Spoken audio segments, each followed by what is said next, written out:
We are here at the kitchen table, and I'm so excited to be here with Alexandra Stafford, the author of Bread Toast Crumbs. Thank you so much for having me here. Thank you for having me. So tell me a little bit about this book, because it's such an amazing concept. You had this recipe, this family bread recipe, that people just over time kept asking and asking for, and you finally let it into the world and it became this book. Tell me about the book. Sure. I mean, this is a recipe that my mother has been making for as long as I can remember. After I started, about 5 years after I started my blog, I would sneak the bread into photos of a grilled cheese or, next to a salad, and people would always say, where's this bread from?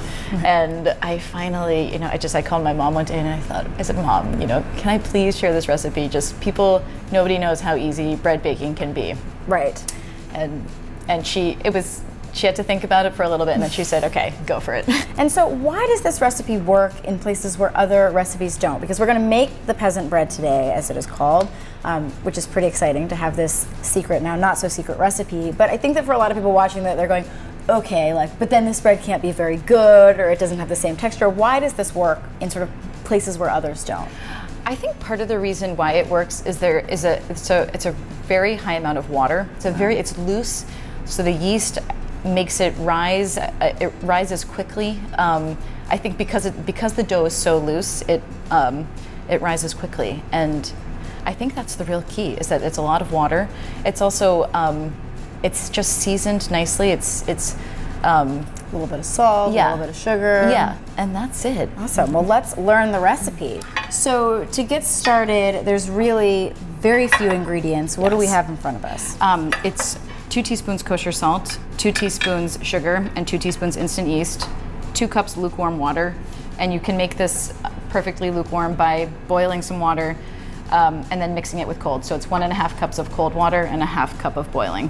And then what kind of flour do you use? I generally just use all-purpose. If I have bread flour, I'll use bread flour, but I generally just use all-purpose flour.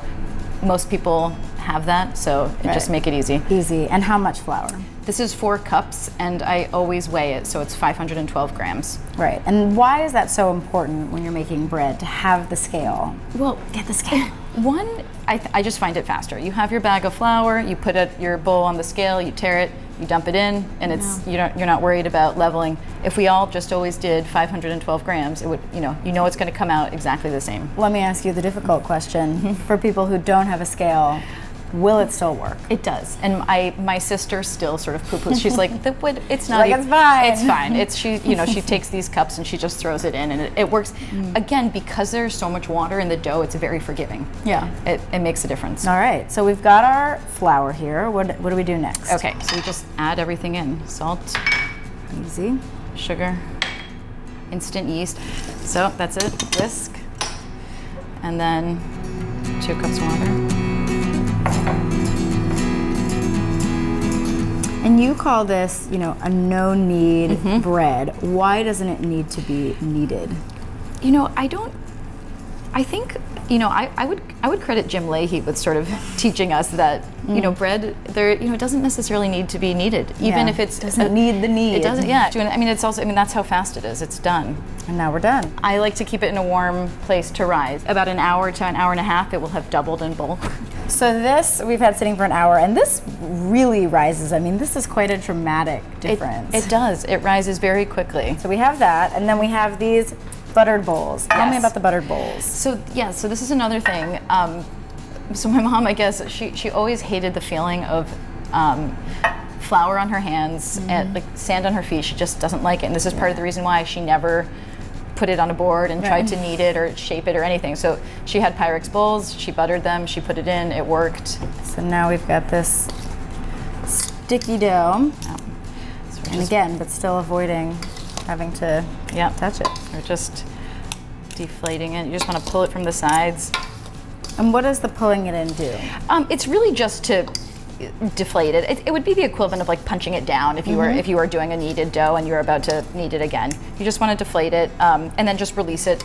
It sticks to the sides, and then you just divide it. So you just kind of eye the center.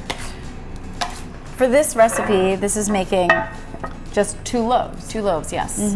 Yep. And this will rise again for another 20 minutes or so. We'll see it when we see the dough crowning the rim. We'll stick it in the oven, bakes for 30 minutes. And that's it. And then that's it. 15 minutes at 425 to start, and then turn it down to 375 for another 17 minutes. And so after 30 minutes, we're left with this. And I'm gonna have you do the honors and show that, I mean, this is really bread. It's really that easy. I know people may not even believe it. Well, we start with this one recipe. You can do a lot with it. Yes, exactly. Well, the book is Bread Toast Crumbs. This is just the beginning. If you want to see all of the recipes, you can pick it up now. Allie Stafford, thank you so much for joining me here. Thank you so much for having me. And if people want to see your recipes online, where can they go? It's alexandracooks.com. Wonderful. Thank you so much. Thank you, Allie.